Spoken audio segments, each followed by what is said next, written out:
Well, since the last community-driven episode was such a big hit, even among people who claim to hate me and everything I do, I thought we'd dust off the YouTube comments again this year and discuss who is the best of the main 6. You see, unlike villains, which are often easier to analyze due to a simplistic design and being limited to about 2 or 3 episodes, the main characters of the series get far more complex designs from their constant use within the series. I've always been a firm supporter of the idea that the best way to develop a character is to simply use them in more stories. Ideas for those important little idiosyncrasies only really start flowing when you're getting really involved with a character. So unlike last time, where we looked at each villain's direct personality, I won't be doing that. I don't think I need to. I know everyone's personality, you know their personality, I don't think I need to keep reiterating that. Instead, I'm going to look more into the underlying design within each character. What does that mean? It means we're gonna get real freaking pretentious. Yay!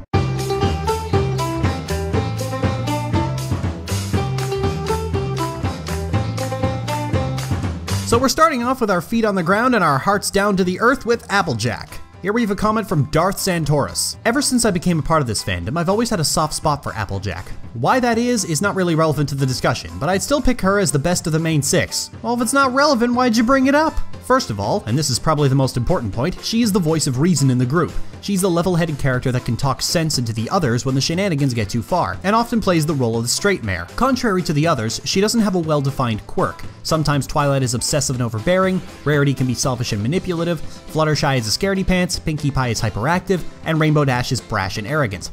But what is Applejack? What character flaw does she have? Since the beginning of the show, she's been a mother figure to Apple Bloom and the anchor to keep the others from slipping too far. There's a reason she's in more episodes than the main character, Twilight. From season 3 onward, they've introduced new character flaws to her, both in the form of a control freak, as can be seen in Apple Family Reunion, Some Pony to Watch Over Me, and Hearthbreakers, and a mild phobia of crowds, as can be witnessed in Made in Manhattan. It certainly gives her more character, but there's still only so much you can do with those character flaws. And because of that, she's extremely difficult to write fresh and original stories for because she's already perfect. She's a good singer, she's good with kids, she cares for her family, she's trustworthy, dependable, loyal, level-headed, she's strong-willed and physically strong to boot. She can also play the banjo and the fiddle, and she's a great cook. She's a multi-talented powerhouse of a character with very few cracks in the polish, and that's why I think she is, objectively, best pony. Applejack fills a similar role as Pinkie Pie in that her specialty has always been being in a supporting role to the other characters. When she's playing the voice of reason to another character's dilemma or mental breakdown, she shines as one of the best contributions to the series. It's when the show asks her to stand out front and center that she starts to suffer. Applejack is far too reasonable and rational to be in a starring role that doesn't center on her support for others. This is why Leap of Faith is probably her best episode, as it puts her level-headedness against her love for her family. But even in those episodes, she's often playing the foil for her family or the resident antagonist. This is something I think has led to Applejack being nicknamed a background pony by people who don't quite understand what a background character is. When a series with an ensemble cast has a straight man character, that character is often unlikely to benefit from being in the spotlight. This is why Friends had every character being a different flavor of weird, all of them being capable of serving equal parts protagonist and support. And episodes that try to make Applejack neurotic enough to drive a conflict often makes her jerk too far away from her character, making her so irrational and paranoid that she ceases to be Applejack. Applejack's strength is her ability to only barely tolerate the antics of her friends, easily summed up with this one bit of footage. What kind of fertilizer have you had your nose in, Twilight? That right there. Your friend is doing something clearly ridiculous and you are just not having any of their shit. I'm on record as being a firm believer in the idea that a good friend will drag someone kicking and screaming to good health, be it physical or mental. There's often been this discussion of how to make an episode featuring Applejack, and that inevitably leads to discussions on how to make her the underdog. And I don't think you need to do that. All you really need to do is put her in a position where her beliefs are tested. Applejack is notoriously stubborn. This is the fundamental flaw of having beliefs in the first place. But the thing about Applejack is that her convictions are rooted in a level-headed practicality. You can't put her in a position where she has to learn anything because she's the adult. She's done the most learning out of anybody else. The Apple family is the center of Ponyville. Applejack is the head of the Apple family household. The only ponies that come close to her in accomplishments are Rarity and Twilight. There are characters in many works that don't learn anything. They're teachers. They're fully developed, fully rounded characters with few, if any, crippling personality flaws. They play support and mentor to other characters, and that's where they excel the most. Applejack's friends are able to go insane and be risky because there's always someone there to pull them out of the fire and back into sanity. And as such, my final rating for Applejack is 8 strawberries out of 10.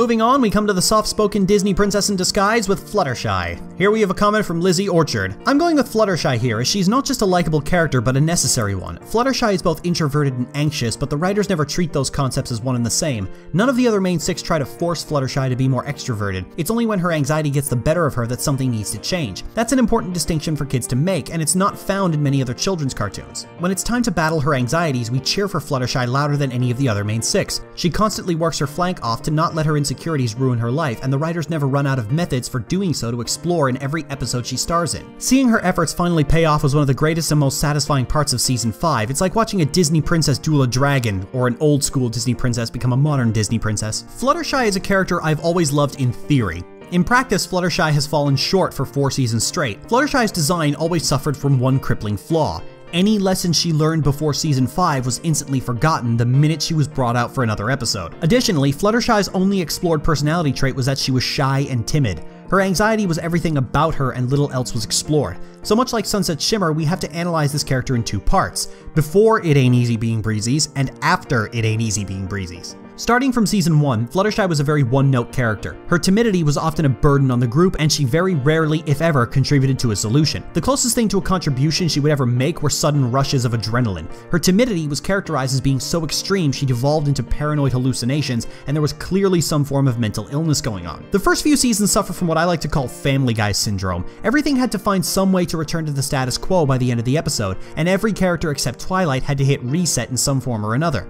This is a trope used in many cartoons, and in most cases it's completely innocuous. However, as Family Guy so often demonstrates, this trope can have extremely negative implications if said writers aren't careful. Fluttershy was a prime example of this. Where most characters progressed with each episode, Fluttershy regressed right back into her shell. In fact, she was a textbook example of why anxiety is often considered a mental illness to begin with. She could barely function on her own, couldn't even handle the most basic public tasks like her own grocery shopping, and was such a poor-willed parent that Angel Bunny was able to walk all over her unchecked. Many people, erroneously, labeled Fluttershy an accurate and real depiction of anxiety and praised her for it. In reality, the fact that Fluttershy had never once been forced to seek any sort of help was a huge gaping issue within the story. Anxiety is one thing, but complete social shutdown is a different thing entirely. Fluttershy went a full 4 years without ever having to confront any of this, and that is simply not healthy. Once we hit season 5, however, Fluttershy started to be treated less like a mental patient with short-term memory loss. In fact, she was getting dangerously close to Applejack in terms of being the most level-headed person in the group. Her fear of crowds is still there, but it seemed like she'd finally absorbed that they aren't going to turn around and maul her the minute she draws attention to herself. She understood, more than anybody else, the value of a firm hand when dealing with friends who simply won't listen otherwise. There are many moments in season 5 where Fluttershy gives to her friends what they should have been giving to her. To say that Fluttershy was the high point of season 5 would be the biggest understatement, not just because season 5 was all over the place. It exemplified a lot of her main appealing traits other than her shyness. Her tough love, her dry wit, her gentle warmth and soothing nature, especially in regards to animals,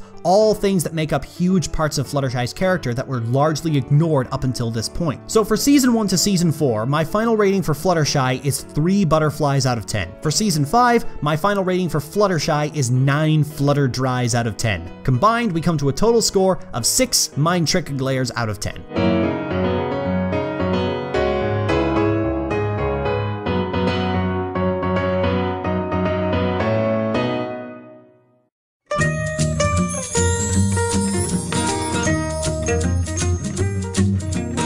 Next is Pinkie Pie. Don't question it. Here we have a comment from Fuzzbot. I'm going with Pinkie Pie on this one. She's hilarious, caring, and downright enjoyable to watch. She loves her friends more than anything else and would do anything for them. She goes crazy if she thinks her friends don't like her anymore, and you really believe her. My favorite episode is Party of One, because of the sheer level she goes to so she can find out if the main 5 still like her. Plus, it's hilarious. I love over-the-top humor. Her jokes are so over-the-top they make me laugh almost every time.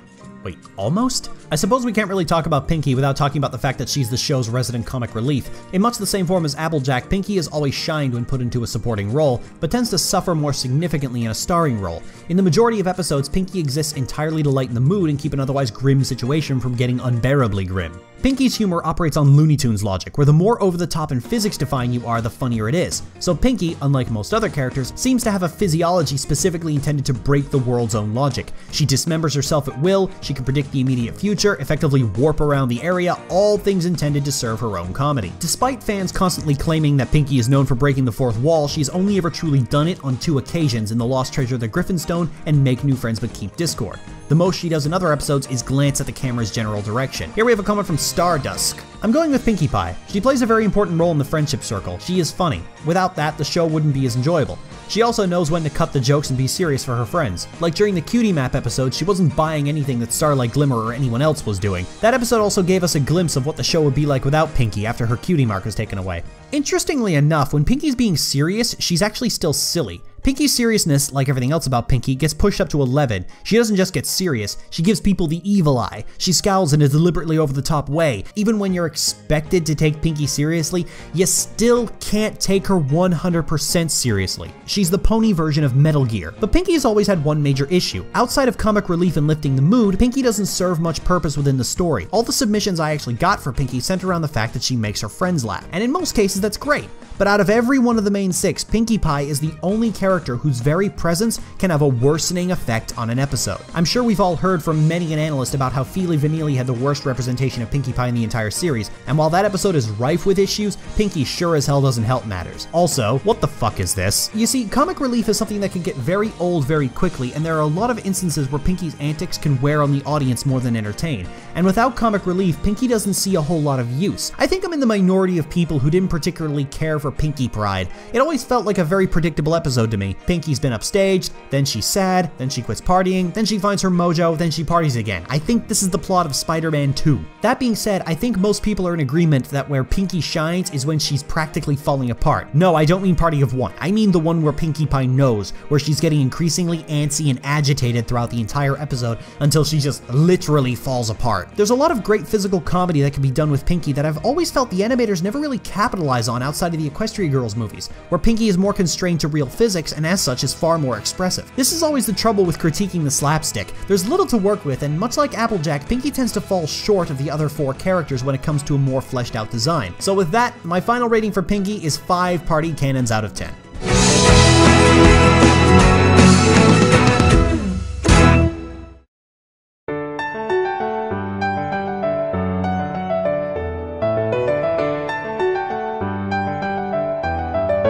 Gaze upon this now, Equestria, for this is Rarity! Here we have a comment from Josh Scorcher, because of course we do. I want to put forth Rarity for many reasons. The first being that if this were any other show or movie, Rarity would be a villain. She's vain, snooty, obsessed with fashion, and greedy, and they would play this up as much as possible. Pretty much every Disney Channel movie villain ever. But in Friendship is Magic, she's a hero. She's resourceful, observant, always willing to lend a hand without demanding payment or compensation, and desires to bring out the best in everything. Pretty much any artist or creator would feel a connection to the shenanigans she goes through in her episodes. The second part is her attitude that the world is her stage. She can't just do a task and be done with it. She has to make sure the task was done and it's an unforgettable experience. It's not enough to walk down the stairs, she has to strut down them like she owns the place. Tabitha St. Germain does a really good job emphasizing this, seeing as she was also a stage actress. This brings up something very interesting. In any other situation, Rarity would have been an antagonistic character, at least when she first appeared. Now obviously My Little Pony often skewed in favor of traditionally feminine interests, but a lot of products aimed at young girls, even the extremely fashion-centric Bratz dolls, often had character antagonists being so stereotypically feminine, it bordered on...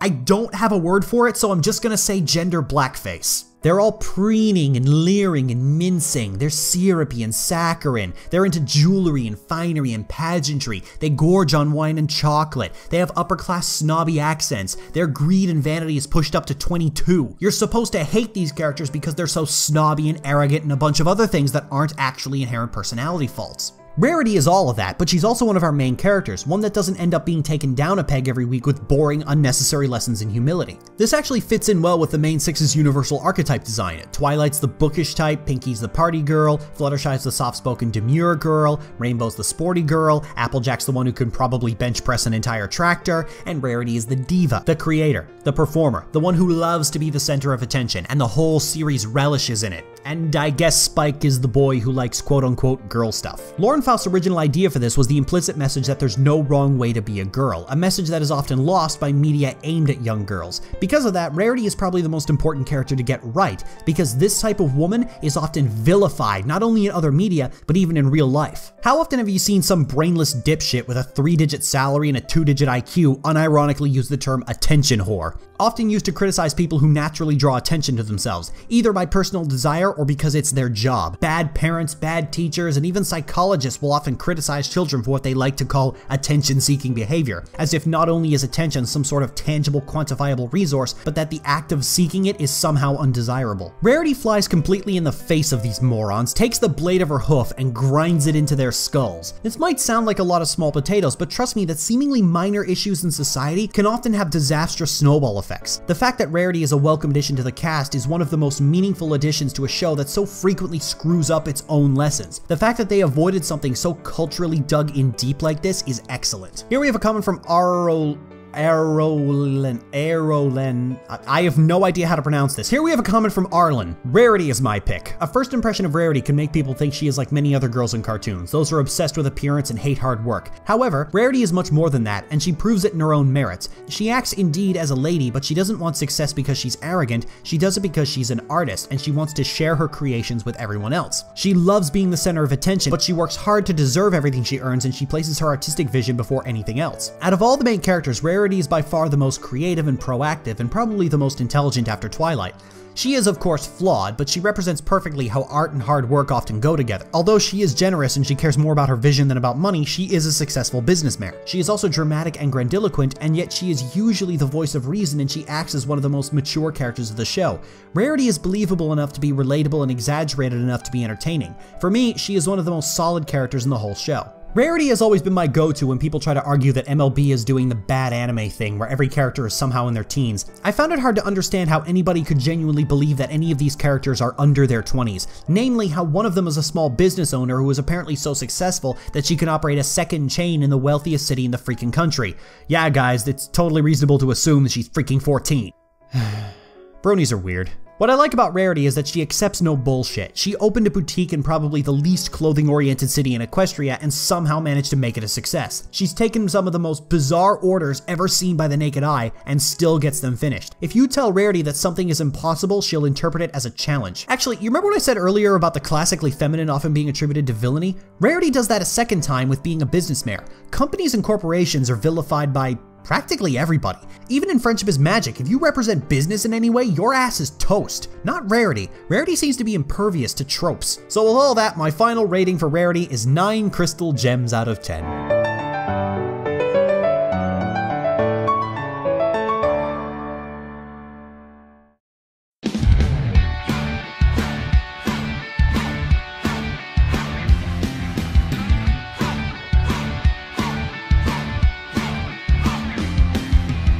And here we're touching the thermostat with Rainbow Dash. Here we have a comment from Yang Yao Long. I'm going to vote for Rainbow Dash for 2 very major reasons. First off, it's because of her that the main 6 are even as close as they are. Remember, it was her first Sonic Rain Boom that led to the others getting their cutie marks at the same time. It was also that very same Rain Boom that caused Twilight to become Celestia's student in the first place. In other words, it was actually thanks to Rainbow Dash that Luna was eventually purged of the evil that had corrupted her into becoming Nightmare Moon. Plus, without that Rain Boom, the CMC probably wouldn't have met, and there are no doubt countless other lives that were improved by said Rain Boom, whether directly or indirectly. And second, she's shown time and again why she's the element of loyalty. Several times now she's had an opportunity to get something she really wanted, but whenever said opportunities would come between her and one of her friends, she's always ultimately gone with her friends. And not only that, but her loyalty to others is so strong that she took Scootaloo under her wing when, for all intents and purposes, she had no real obligation to do so since the two of them aren't directly related, at least as far as we know. Okay, first let's deal with the irrelevant elephant in the room. Yes, Rainbow's original Rain Boom is the reason Equestria isn't a dead wasteland. There was a whole episode about this, and all of MLP's marketing is so Rainbow-centric that I'm often surprised that people complain about Rainbow being the most arrogant spawn in the room. Okay, good, okay. I've always liked Rainbow Dash in the way that her episodes often portray moral choices. She's like the pony equivalent of Papers, Please, constantly presenting moral dilemmas but making it really hard to be a good person. When it comes to the misguided idea of the element defines the character, I find Rainbow Dash to be the closest thing to that idea. Her selfishness conflicts with her sense of loyalty in much the same elegant way that Rarity's vanity conflicts with her generosity. Or at least it used to. Rarity's vanity now seems to be the fuel of her generosity. Rainbow, on the other hand, is almost always put into a position where she has to choose between doing the quote-unquote right thing and pursuing something that she really wants. A conflict that was glossed over in the very first episode, but has since been explored in as much depth as it possibly could be. The lesson for Rainbow Dash is that being a good friend is hard, and often requires sacrifices. This is something I really like because it flies in the face of what seems to be the popular opinion of "you will accept all of my flaws and not complain or you can fuck right off" attitude of 4chan, Tumblr, and all of their inbred children. What makes Rainbow such a well-designed character is that her primary virtues are always at odds with her primary vices. She's impulsive, self-centered, and notoriously tactless. Not out of malice, but because she simply doesn't think before she says anything. I actually nicknamed her the element of "oh shit" because that seems to be her most common joke. She says or does something stupid, oh shit. Additionally, Rainbow is the character most commonly subjected to some of the most banal, empty-headed criticisms I've ever seen. Her status as the cool pony has made it a guarantee that anytime she showcases any emotion other than bemused, cynical detachment, she'll be branded as out of character. Now, out of character has always been a thin way for fans to complain about changes they don't like that they cannot properly articulate. See also Mary Sue and Overrated. But that's not to say that Rainbow doesn't stumble. She's one of those characters that DHX have often never known what to do with outside of her direct character design. It's always seemed to be that Rainbow gets the least tertiary character traits. Twilight has the fact that she gets stressed to the breaking point, Pinkie has her whole manic thing going on, Rarity's a big fluffy drama queen, and Fluttershy has her dry wit. These kind of traits are important as they give a lot of really good flavor to a character, but Rainbow seems to lack those traits. If they aren't directly tied to her primary design, they simply don't exist. There was something in there about her having an eidetic memory, but there are very few applications for that in smaller scenes. So with all that, my final rating for Rainbow Dash is 7 Skittle packets out of 10. Great frontrunner, but sadly she is a one-trick pony. Let me off, Paul!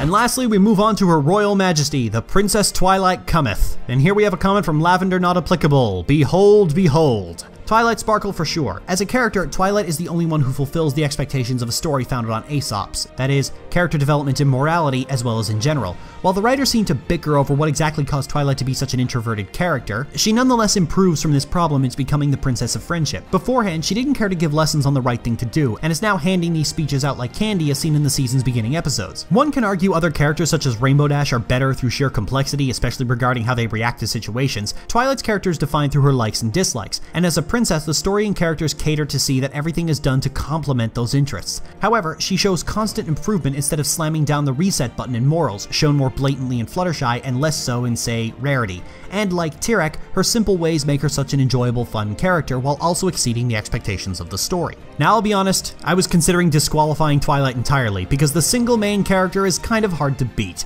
The series is centered around Twilight. While the episodes may frequently delve into the lives of the other main 6, Twilight will always be the main front and center pony, and that's a good thing. Far too many shows have taken the habit of directing their attention towards characters that will inevitably be discarded and leaving their main roster lacking in any actual character. Most notoriously, The Legend of Korra focused the majority of its character development on its antagonists, which they disposed of at the end of every season, and as a result the main characters, particularly Korra herself, were left with very bare-bones character designs. Friendship is Magic bucks this trend, pun intended. Twilight is the character the show initially taught to, and has become the character to be doing the teaching. Twilight suffered from the first season more than any other season. The show then being centered around friendship lessons being taught directly to Twilight, she found herself being shoehorned into every episode. This worked to her detriment, as her entire personality had to be suited to learning the lesson that was intended by the script. She wasn't interesting to follow as a character because of this. She was bland, mundane, and often erroneously called the every girl, which I always found to be rather strange. She was born and raised in a wealthy city, born to an obviously rich family, was the apprentice to Princess Celestia, and then ascended to royalty and outshone her millennia-old predecessor. When thinking about Twilight, try to imagine the word privilege written in 80-foot-high concrete letters. So Twilight was probably one of the least most interesting characters in the show's early days, it wasn't until they unshackled her from her mandatory protagonist role that some really interesting things were done with her. New angles were explored that are too numerous to really list. I mean, I shouldn't have to explain any of these characters' personality to you. If I do, you're probably not watching this video. All of this culminated in her coronation, which split the community down between people who understand how character arcs work and people who unironically use the term Mary Sue. And I'll probably have an entire separate video next year on the whole princess debacle, but it was probably best to ascend Twilight to Alicorn status. Twilight is the character that people do the most projecting onto, often to her detriment. Twilight's been labeled as antisocial, introverted, and some people were making some pretty surprising logical leaps to autism. Because Twilight likes to stay in and study, many people project their own social insecurities onto her. In reality, Twilight is a leader. That has always been her most predominant defining character trait. Making her an Alicorn was sensible, as Alicorns are people who immediately garner respect and attention, and she's better at it than any other princess in Equestria. Twilight has always been a very difficult character to critique, and I don't think there's anybody who's tried to analyze her that didn't screw it up. Especially analysis that attempts to predict her character arc, often drawing on the very stereotypes and tropes that Twilight is consistently breaking. Twilight is the most proactive character in the show, and her approach and personality is as reasonably fluid as one would expect a leader to be. When I think of Twilight as a leader, I think of her pragmatism. In most situations, Twilight is the pony who works to find the ideal solution. She doesn't stay locked into one ideology or solution when said solution fails.